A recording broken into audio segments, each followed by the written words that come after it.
Vous écoutez l'épisode 166 du podcast Mes trucs de prof dans lequel je reçois Mélanie Rambaud pour parler des espaces à scénario. Je suis Émilie Lefatan, je suis formatrice et coach professionnelle spécialisée dans l'accompagnement des professionnels de l'enseignement, de l'éducation et de la formation.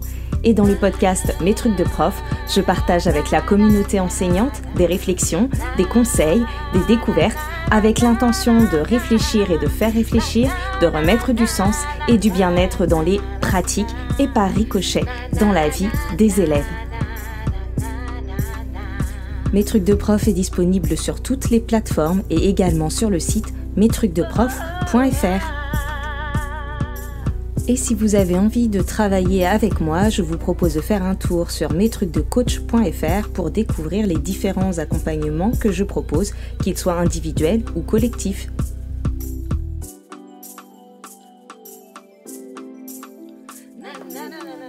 Hello, bienvenue dans cet épisode de podcast un peu spécial par son format.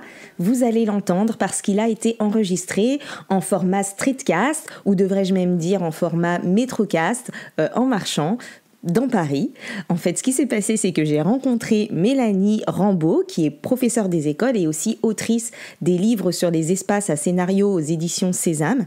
Et pour la petite histoire, j'ai vu hier que Mélanie était de passage à Paris. Comme ça faisait un moment que je voulais l'inviter au micro du podcast, j'ai sauté sur l'occasion et elle a accepté du jour au lendemain de me faire une petite place dans son emploi du temps qui était déjà bien chargé.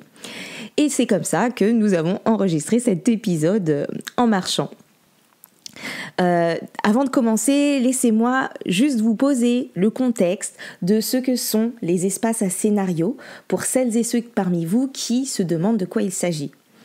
Donc, tout a commencé en maternelle, mais restez même si vous n'enseignez pas en maternelle, parce que vous allez voir que c'est déclinable, transposable, comme d'ailleurs la pratique de la dictée à l'adulte dont je vous parle dans l'épisode 133.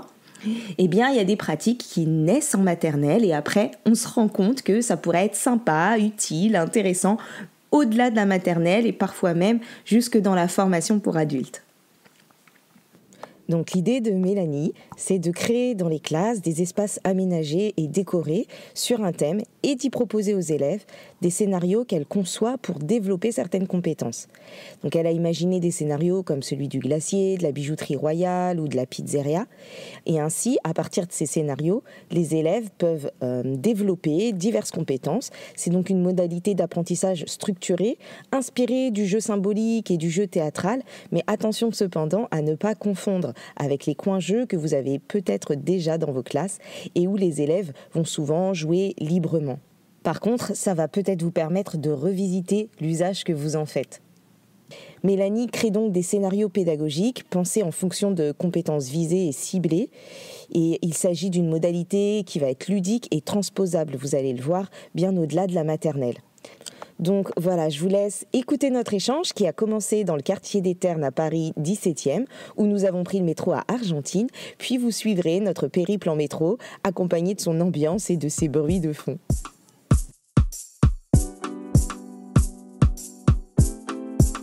Bonjour Mélanie. Bonjour. Je suis trop contente de faire ce petit bout de chemin avec toi. Moi aussi, c'est la première fois que je fais un podcast en marchant. Moi aussi, je crois que j'ai fait un épisode sur le cahier journal il y a très longtemps, je marchais pas, j'étais un arrêt de bus. Ok. Mais je trouve ça chouette. Donc pour les personnes qui nous écoutent, en fait, on est en train de marcher dans Paris. Mélanie, elle a eu la gentillesse de me faire une petite place dans son emploi du temps. Donc du coup, on va rentabiliser le temps en discutant pendant son trajet. C'est ça, là j'ai un rendez-vous dans une école élémentaire et du coup on rentabilise le trajet avec un petit podcast entre mes deux créneaux d'emploi du temps. Ouais, trop bien. Mais avant, j'aimerais bien que tu te présentes. Qu'est-ce que tu as envie de dire à ton sujet ?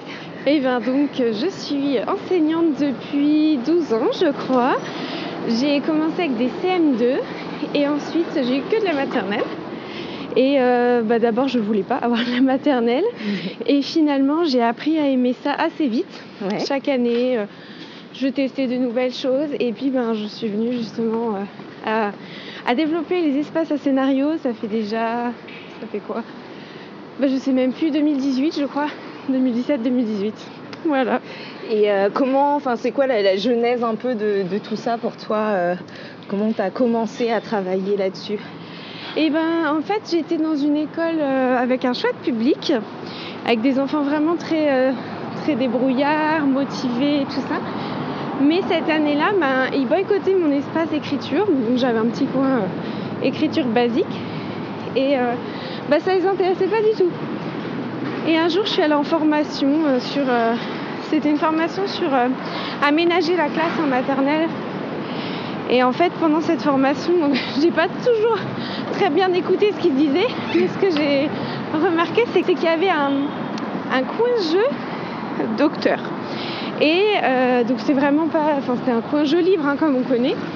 Mais la différence, c'est que j'ai repéré des ordonnances. Alors, il y avait tout un tas de choses, des radios, des ordonnances, un stéthoscope, tous les jouets ordinaires du docteur.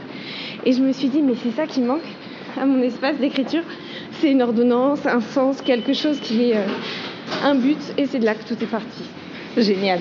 Ouais, c'est vrai que les coins jeux dans les classes, ils existent depuis toujours, j'ai envie de dire, en maternelle. Mais on pense pas forcément à les exploiter.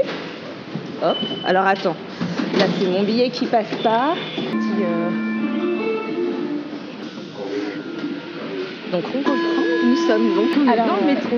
Oui, donc en fait, ce que tu disais, c'était que on a les coins jeux dans les classes de maternelle, on ne sait pas toujours comment les exploiter et comment les utiliser. Donc toi, tu ressors de cette formation avec la révélation de me dire, ok, il faut que je... En fait, moi, j'avais plus de coins jeux depuis déjà 3-4 ans parce que j'étais dans une réflexion sur l'aménagement de la classe, tu sais, essayer d'organiser les ateliers autonomes par domaine et donc ça prenait beaucoup de place. Donc ça faisait déjà 3 ans que j'avais arrêté les coins jeux.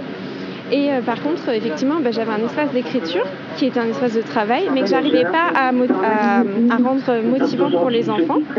Et donc du coup, je me suis dit que j'allais rapporter un petit peu de coin-jeu dans mon espace de travail, qui était l'espace d'écriture, en mettant les ordonnances. Et donc, en un week-end, j'ai écrit tout ce que je n'avais pas encore nommé comme scénario, en fait, mais j'ai écrit quelque chose qui me permettrait de motiver mes élèves, et ça a super bien marché.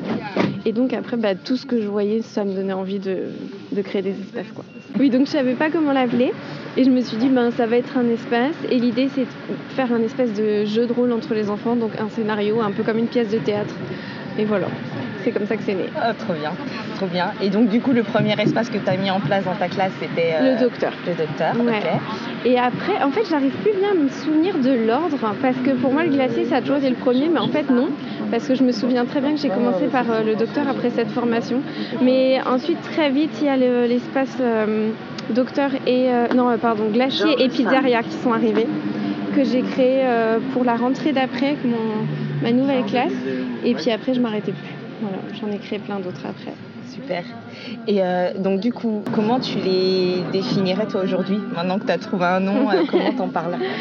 Pour moi, en fait, c'est un espace défini dans la classe, qui est un espace de travail, même si ça a l'apparence d'un espace de jeu, c'est un espace de travail. Et ce qui fait un peu les caractéristiques, c'est qu'il y a 2 rôles bien définis pour les enfants et surtout des compétences, des objectifs très ciblés et qu'eux aussi connaissent. Ça veut dire qu'ils savent que quand ils vont dans cet espace, ils vont travailler soit l'écriture, soit le dénombrement, mais ils savent vraiment que c'est un espace de travail. Ouais. Est-ce que tu as gardé dans ta classe des espaces de jeux symboliques sans scénario? Non, du coup, comme je te disais, ça faisait déjà 3 ans ou 4 ans quand j'ai créé ça que j'en avais plus. Et donc, depuis, j'en ai plus dans ma classe. En fait, j'ai toujours eu un problème de place. Et après, finalement, une fois que j'ai créé les espaces à scénario, je trouvais que ça comblait un peu ce manque. Parce que malgré tout, même si c'est un espace de travail, ils jouent, ils sont trop contents d'aller là-dedans. Donc non, j'ai pas d'espace de coin symbolique dans ma classe. Ok. Et donc, du coup, à quelle fréquence ils y vont dans la journée ou dans la semaine? Ils y vont quand ils veulent, sur les temps d'atelier. Donc en fait, c'est pour ça que c'est important pour moi de le faire à ce moment-là. C'est pour que... heureusement que je suis le métro. J'ai failli rater le métro, la station. Oui, qu'est-ce qu'on est en train de dire? Je sais déjà plus. On a un petit peu d'ambiance là. Ah oui, à quel moment dans la classe? Ah oui, merci. Voilà. Donc, ouais, je disais que c'est hyper important en fait que ce soit pendant les temps de travail.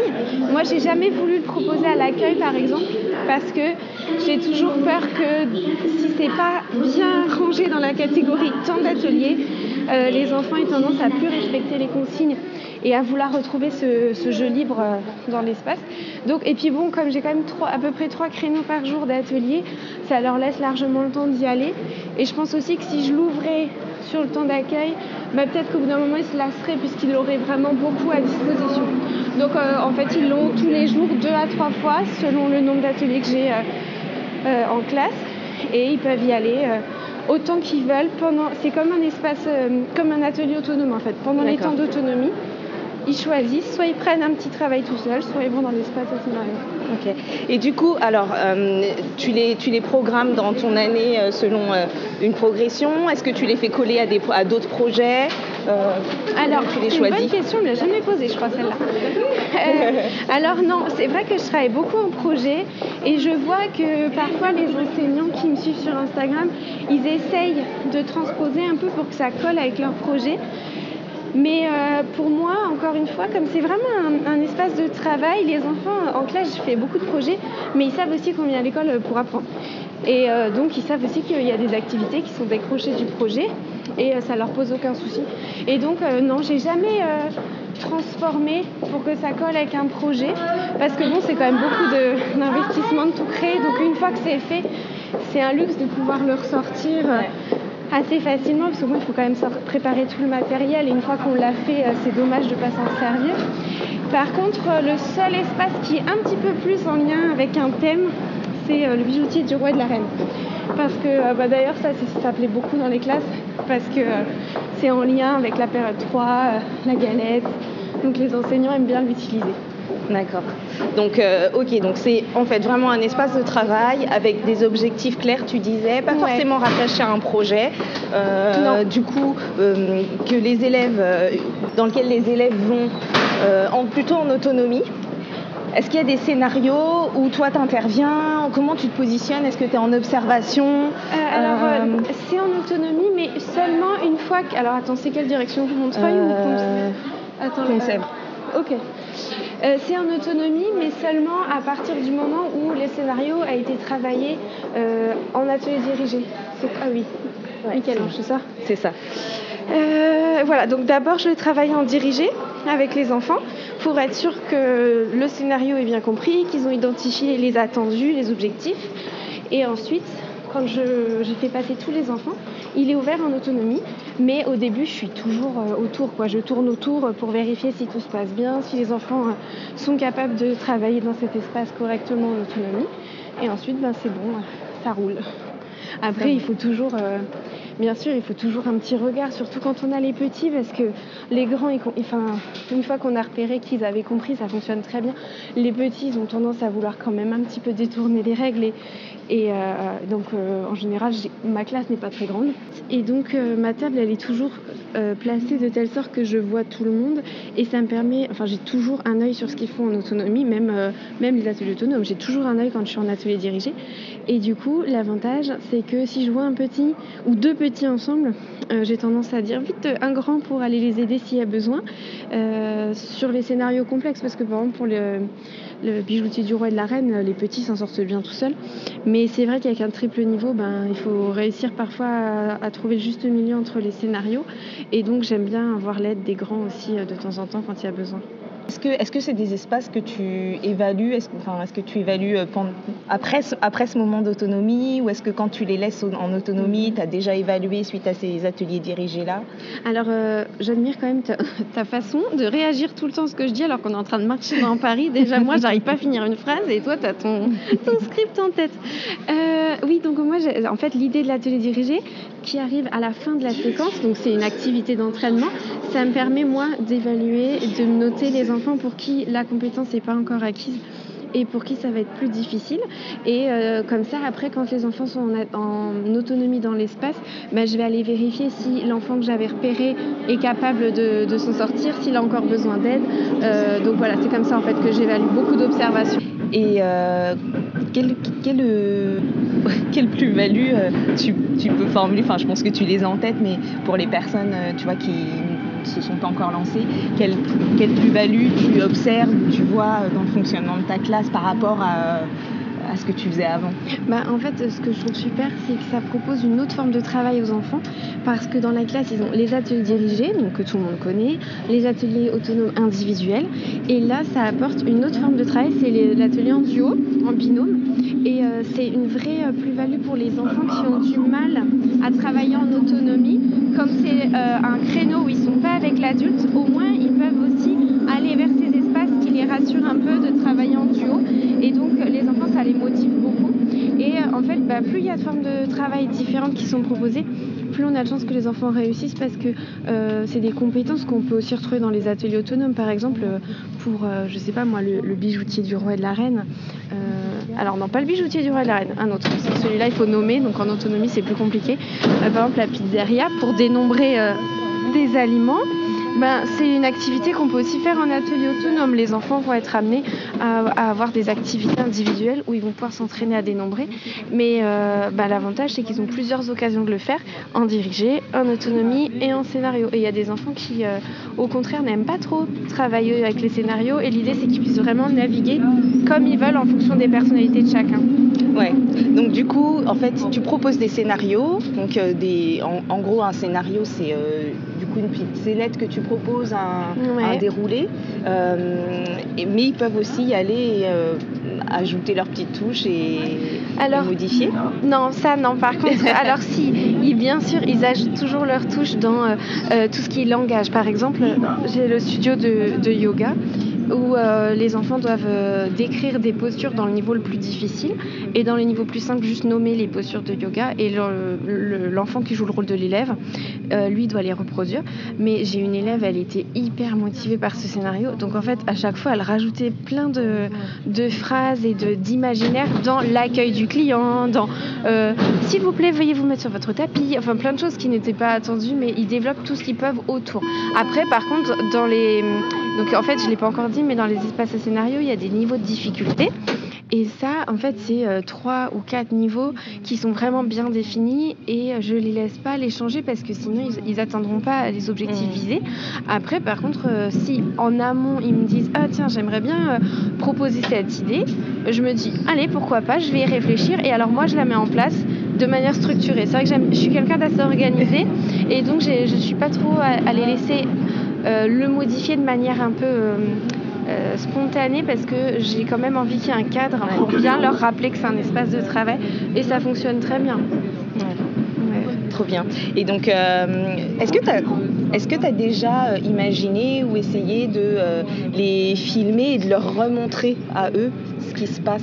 Non, j'ai jamais pensé. C'est une super idée. Je les filme souvent pour garder des traces, mais c'est vrai que je pense pas leur montrer. Il faudrait que je fasse ça. C'est une très bonne idée. Là, j'ai filmé parce que je vais faire une formation à Singapour pour une école française. Génial. Qui veut ouvrir qui a déjà une école maternelle, mais qui va en fait ouvrir une école, refaire leur maternelle après des travaux, et ils veulent vraiment se centrer sur les espaces à scénario, parce qu'ils ont notamment beaucoup de langues à l'intérieur de l'école, et ils voudraient un espace pour travailler les langues.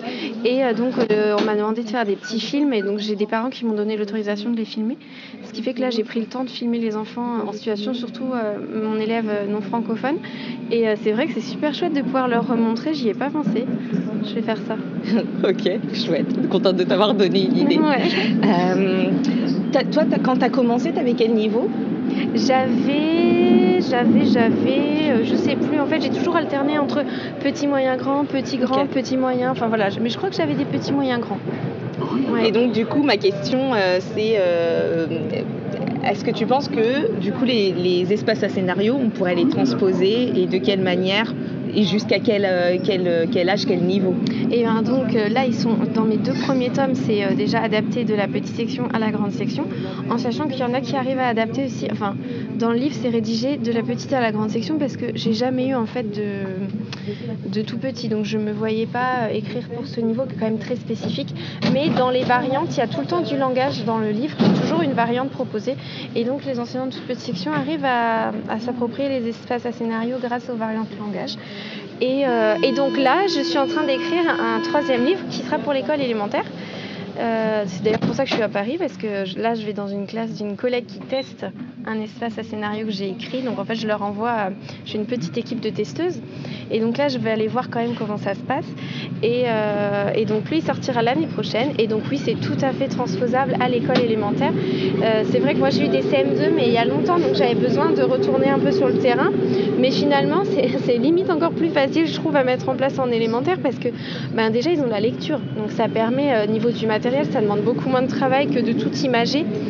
Et en fait, ils sont tellement contents de pouvoir utiliser un espace de travail beaucoup plus ludique pour eux. Là, la collègue que je vais voir, je lui avais dit essaye de fabriquer le matériel avec... c'était pour fabriquer... Bon, je peux pas dire ce que c'est, mais je lui ai dit d'utiliser de la pâte autodurcissante pour que ce soit vraiment quelque chose qui ressemble, qui soit concret et tout. Et elle m'a dit mais j'ai pas le temps, je vais faire en imprimé plastifié parce que je viens la voir là, donc elle était un peu prise par le temps. Elle m'a envoyé une photo hier, les enfants ils ont écrit au tableau vive là, bon je vais pas dire le dernier mot, mais le magasin quoi en gros que j'ai créé. Elle m'a dit regarde, ils sont fans même avec des trucs plastifiés, en fait ils sont tellement pas habitués à cette forme de travail que c'est super pour les plus grands. Ouais. Et quels sont les domaines du coup que ça permet de travailler là pour toi dans tes propositions en tout cas? Pour la maternelle déjà je travaille tous les domaines, j'ai même réussi à mettre la motricité avec l'espace pétanque et l'espace yoga qui travaille la motricité en classe. Et pour l'école élémentaire, d'abord je m'étais dit que j'allais vraiment me fixer sur français maths, puisque j'ai qu'un livre, pour le maternelle j'ai 2 livres, donc ça m'a permis d'aller un peu plus loin dans les domaines. C'est vraiment adaptable dans tout plein de domaines différents. Mais là, je m'étais dit, je vais surtout me focaliser sur français maths. Finalement, je commence un petit peu à prendre des libertés pour le cycle 3. Donc voilà, je vais voir, c'est pas encore tout défini. Ouais. Non, mais après, l'avantage, c'est vraiment que, voilà, comme tu dis, ça permet des mises en situation et donc du coup d'aller travailler, que ce soit des compétences langagières ou des compétences mathématiques, mais on peut effectivement, sur le vocabulaire de toutes les disciplines, aller chercher plein de choses, quoi. Et puis même au-delà, je m'imagine que, tu vois, même au collège, au lycée pro, il y a plein de situations qui se prêtent à des simulations, à des mises en situation pour pouvoir varier les modalités, quoi. En fait, ça s'inspire un peu de ce qu'on propose pour l'apprentissage des langues. C'est vrai qu'au collège, au lycée, on fait aussi des scénettes, ce genre de choses, parce que c'est vraiment les situations concrètes qui permettent aux enfants d'apprendre et d'être motivés. Donc finalement, oui, ça pourrait tout à fait s'adapter. Après, là, j'ai quand même rencontré des difficultés pour le cycle 3, parce que comme ils travaillent avec des très grands nombres, il faut vraiment trouver des idées différentes pour réussir à faire des maths, parce que c'est vrai que voilà, une pizza qui coûte 999 000 €, ça fait un peu cher. Donc ça me demande de creuser davantage, de me creuser un peu plus la tête. Mais en tout cas, oui, on peut carrément adapter aux plus grands. Ouais. C'est vrai que les pizzas, ça se prêterait aux fractions, mais sur les grands nombres, ça devient un peu compliqué. Prévu. Et voilà, là du coup je vais être obligée de révéler en avance. C'est le prochain que je vais tester en classe, ce sera la pizzeria pour les fractions. Alors je pense rester là-dessus, mais bon, au cas où d'ici là je change d'avis, je préfère le dire, mais normalement je reste là-dessus. J'ai commencé à l'écrire hier dans un café à Paris, entre 2 rendez-vous. Et effectivement, en fait, quand j'ai créé ça, je me suis tout de suite dit, parce que j'avais des CM2 à l'époque, il y a longtemps, quand je l'ai créé la pizza pour la maternelle, je me suis tout de suite dit, ce serait parfait pour l'école élémentaire et les fractions, parce que moi je comprenais rien en fractions quand j'étais enfant. Je me disais qu'une pizza c'est quand même nettement plus sympa, quoi. Moi j'avais tout un truc sur les pizzas justement avec des trucs à couper que j'avais plastifié pareil, tu vois, et dans ma tête j'avais pas encore l'idée espace à scénario, j'aurais pu le rendre encore plus ludique. C'est ça. C'est vrai que la pizza on voit beaucoup hier dans la classe. Hier j'ai aussi observé une collègue qui teste, et dans sa classe elle avait une activité autonome avec des petites cartes avec des pizzas où il fallait effectivement trouver la part correspondant, et avec des fractions. Et je me suis dit, tout ça existe depuis longtemps, mais l'idée c'est de le passer à un autre niveau en fait, à un niveau vraiment avec du matériel plus grand, un échange entre 2 enfants et différents niveaux de difficulté aussi, et ça c'est hyper important pour permettre aux enfants d'avancer en étant plus confiants, parce que si on met quelque chose de tout de suite trop dur pour eux, ils vont pas forcément oser s'investir. Ouais, ça les motive. Il y a plusieurs, du coup, il y a plusieurs leviers de motivation. À la fois, il y a le fait de pouvoir entrer dans la tâche par quelque chose de facile, qui est motivant, et de se trouver en situation de réussite. Ouais. Il y a le fait que ce soit ludique et que ça change de modalité. Il y a aussi qu'ils soient en autonomie, qu'ils puissent prendre un peu de liberté, pas forcément par rapport au script que tu leur proposes. L'idée, c'est vraiment ça, c'est en fait d'amener aussi une réflexion sur les modalités de travail en élémentaire, parce que finalement, il y a plein de classes flexibles super chouettes, mais la grande majorité, ça reste encore des classes très très traditionnelles où finalement l'autonomie est réservée aux enfants qui avancent bien tout seuls. Et qui vont terminer leur travail. Voilà, c'est ça. Et l'idée, c'est que les espaces à scénario, ils soient disponibles pour tous en fait. Ouais. Donc non, mais ça c'est vraiment chouette. Moi j'avais des collègues, Jean-Vincent et Florian, si vous écoutez, qui étaient venus nous présenter comment mettre en place le jeu du marchand et de la marchande en élémentaire et travailler les compétences. Oui, voilà, c'est ça. Mathématiques. Et ça fonctionne bien avec les élèves, et parfois on a l'impression qu'ils pourraient se lasser, qu'ils sont trop grands, mais en fait ils sont trop Mais contents. Non, ouais, c'est ça. Moi j'ai un peu hésité, c'est vrai, là je m'étais dit, est-ce qu'ils vont encore vouloir jouer à la pizzeria, et en fait j'ai observé un peu les enfants hier en classe et dans la cour quand j'étais dans la classe de CM1, mais en fait ça reste des enfants, ils sont juste heureux de pouvoir manipuler et jouer, quoi. Est-ce que, parce que je sais que quand on écrit un livre, on est parfois contraint par le format, le nombre de pages, etc. Tout à fait. Est-ce qu'il y a des choses que, après coup, tu aurais voulu ajouter ou préciser, tu vois, dans les premiers livres? Dans les premiers livres, ouais. Il y a toujours des choses que j'aurais voulu ajouter. Par exemple, là, il y a l'espace, la fabrique à bonheur. Pardon. La fabrique à bonheur, elle est offerte en fait en format numérique quand on a les 2 tomes. Mais c'est vrai que j'aurais bien aimé que ça rentre dedans. Après, évidemment, ça faisait trop de matériel, donc beaucoup plus cher. Donc voilà. Après, oui, j'ai encore d'autres scénarios que j'avais pour la maternelle, mais que j'ai pas mis dedans parce qu'en fait, on était parti vraiment sur l'idée de faire 2 scénarios par période, et donc on était contraint par le nombre d'espaces. Mais bon, après, des fois, c'est pas plus mal d'être obligé de se limiter un petit peu. Ouais. Et en termes de toi, pour la mise en place, la précision, est-ce qu'il y a des écueils à éviter ou des choses qui sont importantes pour toi? Oui, en fait, souvent, on a tendance à penser que quand on voit les visuels dans le livre, ça suffit et qu'on ne va pas lire. Mais si, il faut lire parce qu'il y a plein de détails dedans. Il y a l'intro surtout qui est hyper importante à lire. Alors je sais qu'en général, on aime bien passer cette partie, mais déjà, j'ai mis beaucoup de temps à l'écrire, donc ce serait super de la lire. Et ensuite, elle est très importante parce qu'elle explique vraiment les règles de base. Et c'est vrai que des fois, j'ai des messages d'enseignantes qui me disent écoute, je comprends pas, quand ils font la queue, ils s'agitent. Je dis oui, mais est-ce que tu as lu l'intro? Est-ce que tu as regardé comment je conseille de faire? Ah non, pas du tout, je vais y aller, tu vois. Il y a quand même beaucoup, en fait, c'est vraiment pas laissé au hasard. Tout est tellement pensé. Je l'ai dit, je suis quelqu'un de très organisé et du coup, c'est vraiment très précis. Et hier, je l'ai vu par exemple à l'élémentaire. Il faut pas se dire non plus que c'est une activité complètement autonome quand elle est en autonomie. Il faut vraiment toujours avoir un regard, aller regarder les cahiers de ce que font les enfants, vérifier à l'intérieur, aussi solliciter les enfants qui ont besoin d'aide. Et quand on voit que ça commence à déraper un petit peu, tout de suite rappeler les règles. C'est vraiment, il faut être très carré. Et puis en fait c'est aussi une question de cadre. Je pense que ce qui est important c'est de se dire que c'est pas que joli en fait. C'est pas que joli dans la classe. Tout fait partie du cadre. À la fois, l'esthétique, ça fait partie du cadre parce que ça permet de cadrer, de poser un contexte et un cadre. Mais il y a aussi toutes les consignes, toute l'organisation, tout le suivi et tout ce que tu disais au début qui fait qu'en fait, il y a des objectifs et tu as bien précisé, les élèves, ils savent qu'ils sont en train de travailler. Et parce que sinon, en fait, ça revient à faire...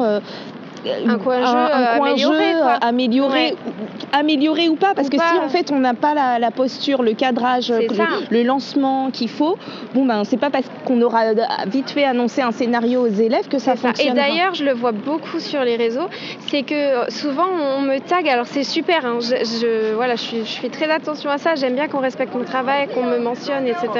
Mais des fois on me mentionne, c'est pas du tout un espace à scénario, c'est un coin jeu, et certaines personnes en fait ne connaissent pas en fait le détail de mon concept parce qu'ils n'ont pas le livre, parce qu'ils n'ont pas vraiment cherché. Après, si tu n'as pas le livre, il n'y a pas vraiment d'infos ailleurs, donc il faut quand même prendre le temps de lire.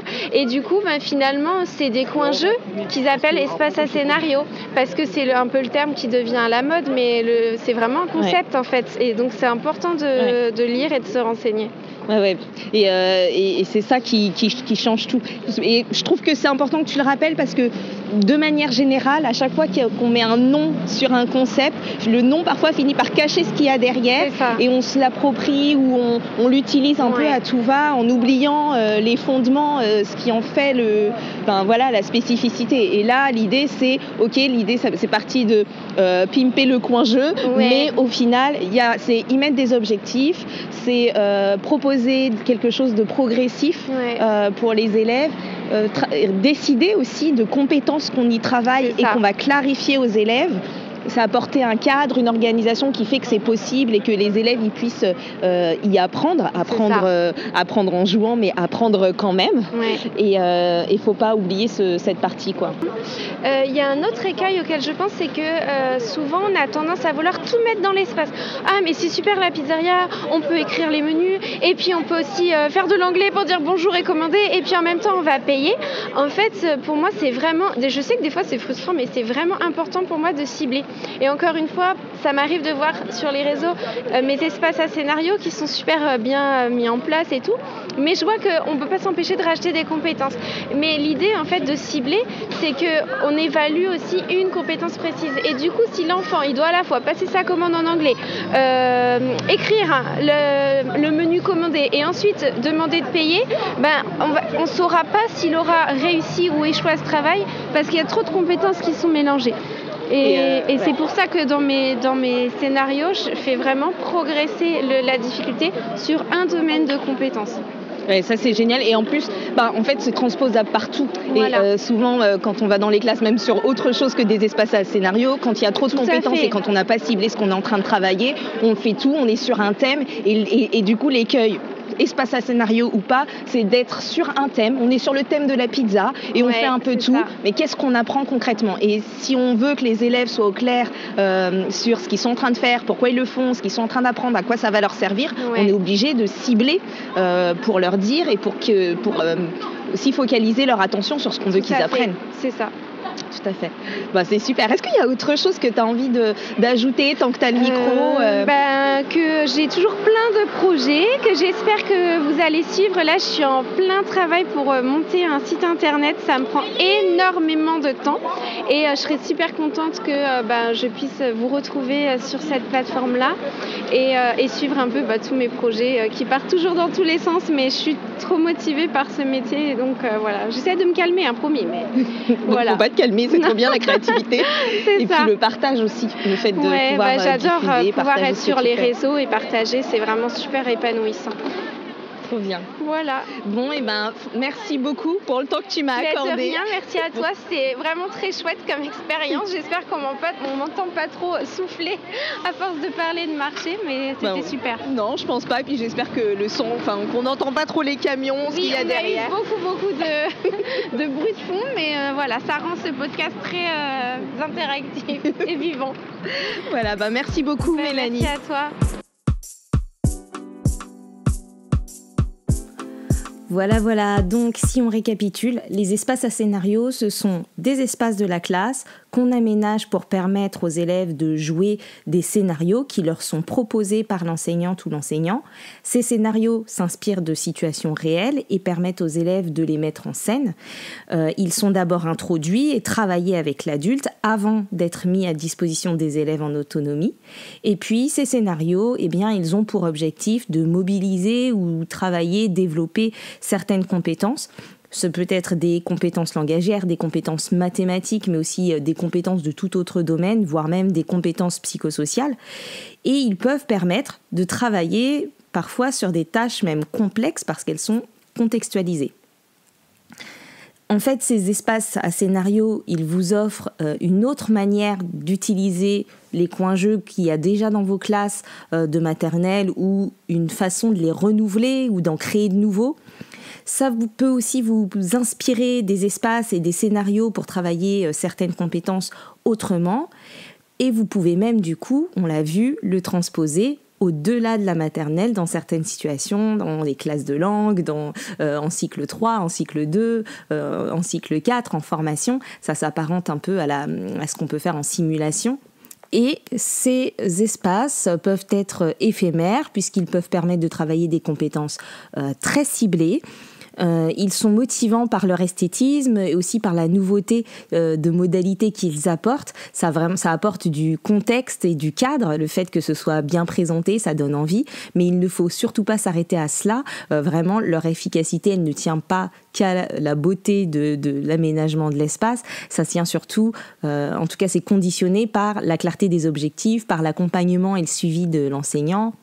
Et dernière petite précision, ça ne remplace pas le jeu libre puisque ça ne poursuit pas les mêmes objectifs, ça ne développe pas les mêmes habiletés, c'est juste autre chose, c'est un dispositif que vous pouvez ajouter à votre palette de dispositifs et de modalités à utiliser. Vous pouvez retrouver Mélanie Rambaud sur Instagram sur son compte Maîtresse Mélanie et vous retrouverez ces 2 livres sur les espaces à scénario aux éditions Sésame. Ils sont illustrés par Cœur d'Artiflo et vous pourrez également vous procurer des coffrets de matériel déjà cartonné, plastifié avec tous les écrits dont les élèves ont besoin pour mettre en place ces scénarios dans vos classes. Et je vous mets toutes les informations en description de l'épisode. Merci pour votre écoute. Après Gestion de classe, mode d'emploi, sachez que mon second livre consacré à la connaissance de soi est disponible. Il s'appelle « Enseigner selon son profil, mieux se connaître pour mieux enseigner » et je vous y partage plein d'exercices introspectifs pour cela. Vous pouvez retrouver tous les autres épisodes du podcast sur le site mestrucsdeprof.fr ou sur votre application d'écoute de podcast préférée. N'hésitez pas à laisser plein d'étoiles et des commentaires pour soutenir mon contenu et retrouvez-moi sur les réseaux sociaux LinkedIn, Instagram, Facebook pour suivre mes actualités. Et si vous n'avez pas envie de dépendre des algorithmes pour cela, vous pouvez vous inscrire à ma newsletter mensuelle sur mestrucsdecoach.fr/newsletter. Je vous retrouve bientôt pour un prochain épisode et d'ici là, prenez soin de vous. Bye bye.